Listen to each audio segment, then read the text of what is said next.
ദൈവതിരുനാമത്തിന് മഹത്വമുണ്ടാകട്ടെ. ഇവാനിയൻ പ്രയാണത്തിന്റെ ഇന്നത്തെ ചിന്ത: ദൈവസേവനത്തെക്കാൾ അത്യുത്തമം ദൈവ സംഭാവനയാണ്. മാർ ഇവാനിയോസ് പിതാവിന്റെ ജീവിതം കൊണ്ട് എഴുതി വച്ച വാക്കുകളാണിത്. എപ്പോഴും നമ്മൾ തെറ്റിദ്ധരിക്കാറുണ്ട് ദൈവത്തെ സേവിക്കുന്നതാണ് ഏറ്റവും പ്രധാനമെന്ന്.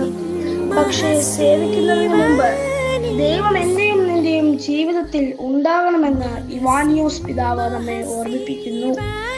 ദൈവമില്ലാതെ ദൈവത്തെ സേവിക്കാൻ നമുക്ക് കഴിയും. ദൈവവിചാരമില്ലാതെ പ്രവൃത്തികൾ ചെയ്യാനും നമുക്ക് കഴിയും. ഇവിടെയാണ് അഭിവന്ദ്യ പിതാവ് നമുക്കൊരു വെല്ലുവിളി ഉയർത്തുന്നത്.